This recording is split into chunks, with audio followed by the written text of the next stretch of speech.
Καλησπέρα και σε αυτό το επεισόδιο, τέταρτο. Ξεκινάμε με τη League Face. Ανεβήκαμε στην 6η θέση. Το σεντόνι μέσα στο γήπεδό μας. Η ομάδα μας.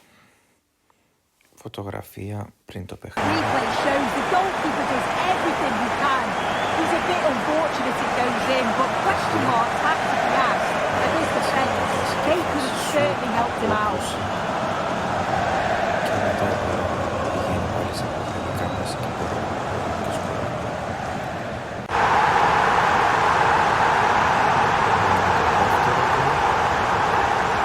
Well, the move was all about the lightning pace of the break. They burst out from the back so quickly. And once he's in, it's all about the finish.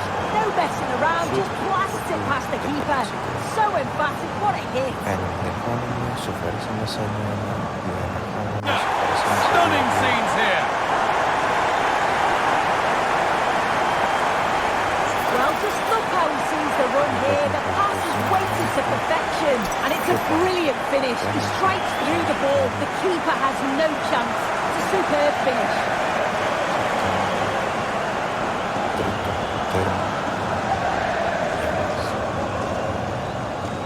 Περάσαμε μπροστά και το παιχνίδι τελείωσε σε 3-3. 10η αγωνιστική, παίζουμε με την Genk, η ομάδα μας, η σύνθεσή της, το παιχνίδι ξεκινάει. Pace on the transition, it's incredible. Racing out from the back in no time. And it's a brilliant finish. He strikes through the ball. The keeper has no chance. It's a superb finish.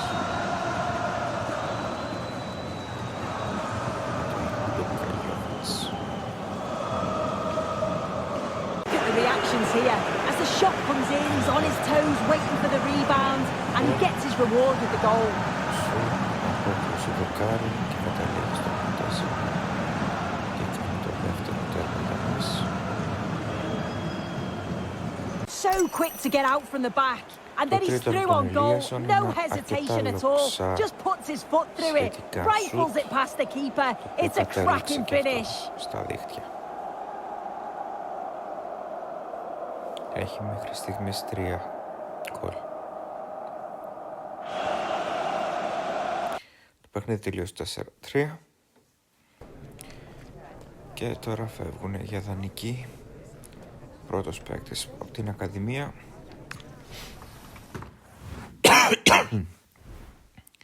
Για εξάμηνο ο Αϊβαλιώτης. Και επίσης μετά ένας ακόμα παίκτης από την Ακαδημία, ο οποίος και αυτόν τον δώσαμε δανεικό, ο Αντωνόπουλος, επίσης για 6 μήνες. Και προχωράμε στην 11η αγωνιστική στο πρωτάθλημα.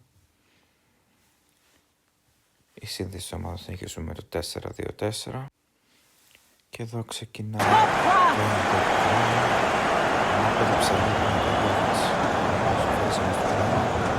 αλλά δυστυχώς το παιχνίδι το χάσαμε. Αυτά για αυτό το επεισόδιο, τα λέμε στο επόμενο. Γεια σας.